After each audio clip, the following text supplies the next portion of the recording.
Hi, all எல்லாருக்கும் வணக்கங்க. நான் ரீசெண்டா 7th மந்த்ல வந்து growth scan எடுத்திருந்தேன். சோ அதுதான் லாஸ்ட் ஸ்கேன் நினைச்சிட்டு இருந்தேன். பட் வந்து 9th மந்த்லயும் பாத்தீங்கன்னா ஒரு growth scan இருக்கு. சோ ரெண்டு நேமும் ஒரே மாதிரி இருக்கிறதுனால நான் கொஞ்சம் கன்ஃபியூஷனாவே ஆயிட்டேன். இப்போ 9th மந்த் ஸ்கேன் எடுக்கதான் ஸ்கேன் சென்டருக்கு போக போறேன். சோ ஃபர்ஸ்ட் ஆஃப் ஆல் காலையில எழுந்த உடனே எம்டி ஸ்டொமக்ல வாட்டர் மட்டும் எடுத்துக்கிறேன். சோ ஒரு நாளைக்கு 2 லிட்டர் தண்ணி குடிக்க சொல்லியிருந்தாங்க டாக்டர். என்னன்னே தெரியலங்க. Pregnancy ஸ்டார்ட் பண்ண டேல இருந்து வந்து காஃபி டீ பால் எதுவுமே குடிக்க பிடிக்கல. ஆனால் முன்னாடிலாம் டீ குடிக்காமல் இருக்கவே முடியாது. அதனால் வீட்லேயே வந்து நான் வந்து கஞ்சி பவுடர் ரெடி பண்ணி வச்சுருந்தேன். ஸோ பாப்பாவும் நானும் அந்த கஞ்சி பவுடர் தான் குடிப்போம். எனக்கு வந்து பால் ஆட் பண்ணாமல் தண்ணி மட்டும் ஆட் பண்ணி கொதிக்க வச்சு நான் குடிச்சிருவேன். ப்ரெக்னென்ட் லேடிஸ் எல்லாருமே சந்திக்கக்கூடிய ஒரு விஷயம் என்னென்னு பார்த்தீங்கன்னா ஸ்கின் கேர் ப்ராப்ளம். ஸோ இந்த ஸ்கின்னை வந்து பாதுகாக்கிறது இந்த டைமில் ரொம்ப கஷ்டங்க. ஏன்னா என்னால் சுத்தமாக முடியல. ஏன்னா வந்து என்னோடய ஸ்கின் வந்து ரொம்ப ட்ரை ஆகிடுச்சு. முன்னாடிலாம் என் ஸ்கின் ரொம்ப சாஃப்டாகவே இருக்கும். இப்போ ட்ரை ஆனதுனால என் கையை வந்து ஸ்கின்னில் வச்சே பார்க்க முடியல. ஸோ அந்தளவுக்கு வந்து அப்பப்போ பொறியாக வந்துட்டு போகுது. நான் வந்து பார்த்தீங்கன்னா ஆரம்பத்துலேருந்தே வந்து மாய்ஸ்சரைசர் யூஸ் பண்ணிகிட்ருக்கேன். பட் சன்ஸ்க்ரீன் வந்து யூஸ் பண்ண மாட்டேன். ஸோ அந்த ரீசனால் கூட இருக்கலாம். ஏன்னா ஹாஸ்பிட்டல் செக்கப்புக்கு நான் அப்பப்போ போயிட்டு வரேன். பட் சன்ஸ்க்ரீன் மட்டும் யூஸ் பண்ணாமே விட்டுடுறேன். ஸோ அதனால் கூட என்னோடய ஸ்கின்னுக்கு இந்த மாதிரியான ப்ராப்ளம் வருதான்னு தெரியல. இது மட்டும் இல்லாமல் இப்போலாம் பார்த்தீங்கன்னா வெயில் வந்து ரொம்ப அதிகமாக இருக்குது. ஸோ அந்த ரீசனால் கூட இருக்கலான்னு தான் தோணுச்சு. இப்போ நான் ஸ்கேன் சென்டருக்கு தான் போக போகிறேன். ஹெவியெல்லாம் மேக்கப் பண்ண போகிறது இல்லைங்க. ஜஸ்ட்டு வந்து மாய்ஸ்சரைசர் யூஸ் பண்ணிவிட்டு சன்ஸ்க்ரீன் மட்டும் யூஸ் பண்ணிக்கிறேன். சன்ஸ்க்ரீன் பார்த்தீங்கன்னா வந்து டாக்டர் ரெஃபர் பண்ண சன்ஸ்க்ரீன் தான். நானும் என் ஹஸ்பண்டும் பார்த்தீங்கன்னா அந்த சன்ஸ்க்ரீன் தான் யூஸ் பண்ணிகிட்ருக்கேன். நான் டீட்டெயிலாக வந்து அதோட ரிவ்யூ நான் போடுறேங்க. இப்போ இருக்கக்கூடிய வெயில் காலத்தை வந்து தாண்டுறது ரொம்ப கஷ்டம். ஸோ அதனால் வெயிலில் போகும்போது மோஸ்ட்லி சன்ஸ்க்ரீன் யூஸ் பண்ணுங்கள்.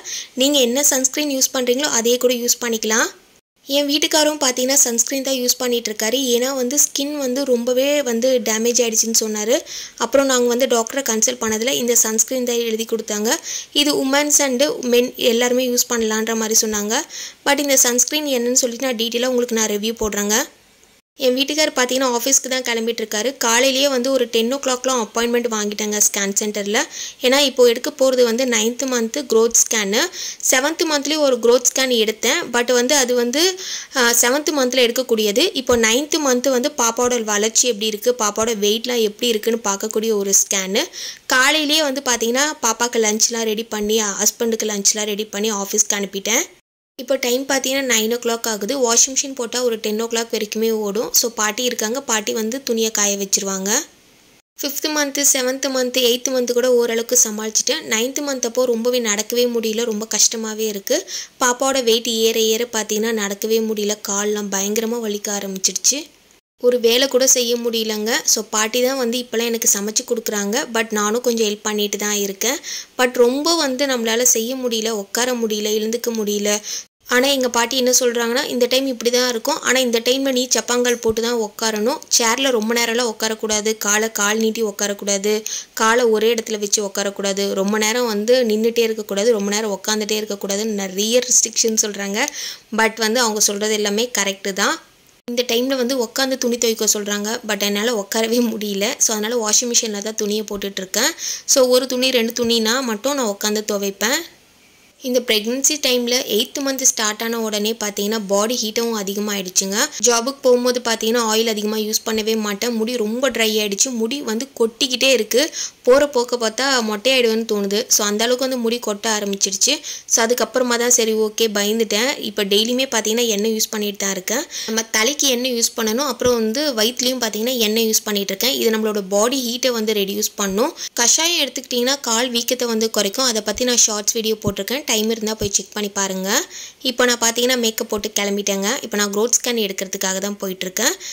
ப்ரெக்னென்சி ஸ்டார்ட் பண்ண டேலேருந்து கவர்மெண்ட்டில் தான் செக்அப் பண்ணிகிட்ருக்கேங்க. அவங்க வந்து என்னென்ன ஸ்கேன் எடுக்கணும்னு சொல்லிட்டு நோட்டில் எழுதி கொடுத்துருவாங்க. பட் நான் வந்து பார்த்தீங்கன்னா அரம் ஸ்கேன் சென்டர் வந்து சானிட்டோரியத்தில் இருக்குது பார்த்தீங்களா, அங்கே தான் போய் எடுப்பேன்.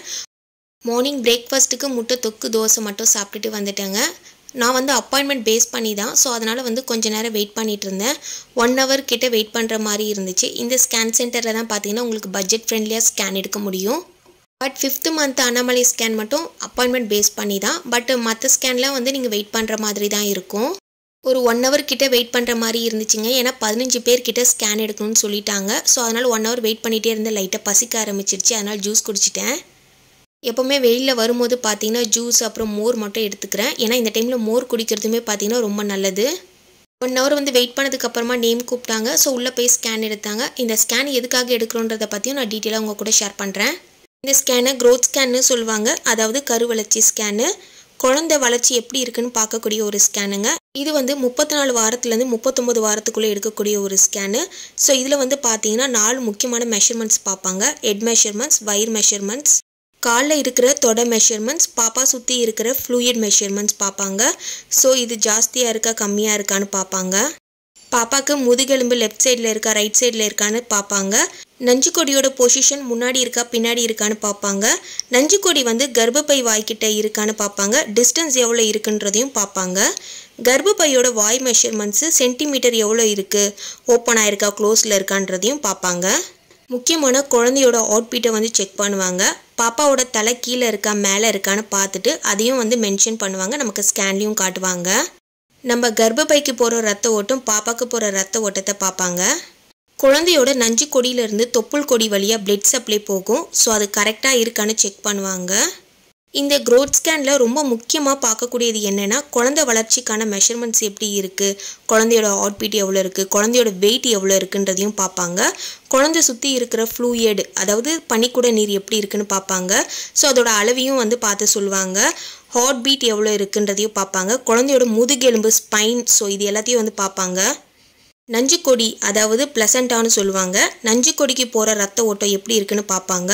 கழுத்தில் கொடி சுற்றி இருக்கான்னு பார்ப்பாங்க. இதுதான் வந்து நம்ம 9th மந்தில் எடுக்கக்கூடிய க்ரோத் ஸ்கேனில் பார்க்கக்கூடிய முக்கியமான விஷயம்.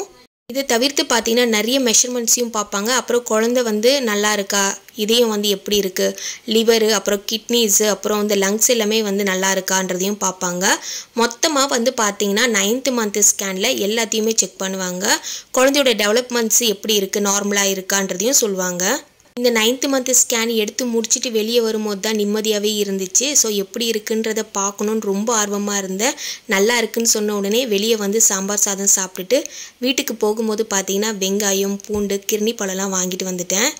இந்த ஸ்கேன் எடுக்கும்போது எனக்கு ஒரு பதட்டமாகவே இருந்துச்சு. ஸோ ஸ்கேனில் என்ன சொல்லுவாங்க, பாப்பாவோட வெயிட் ரொம்ப கம்மியாக இருக்குமா அதிகமாக இருக்குமா, ஸோ என்ன ரீசனு, நஞ்சு கொடி எதனா சுற்றி இருக்கா அப்படின்ற மாதிரி ரொம்ப வந்து நான் யோசிச்சுட்டே இருந்தேன்.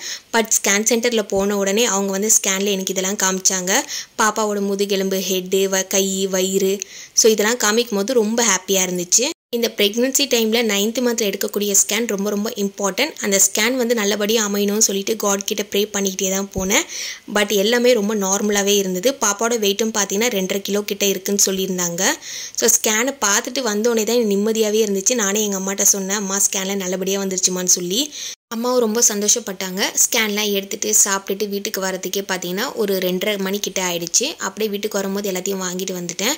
நான் இப்போ 9th மந்தில் எடுத்த க்ரோத் ஸ்கேனை பற்றி உங்கள் கூட ஷேர் பண்ணிக்கிறதுல ரொம்ப ரொம்ப ஹாப்பிங்க. ப்ரெக்னென்ட் லேடிஸ்க்கு இந்த வீடியோ ரொம்ப யூஸ்ஃபுல்லாக இருக்கும். உங்களுக்கு எதனா டவுட் இருந்தால் கமெண்ட் பண்ணுங்கள். Thank you so much. பாய்.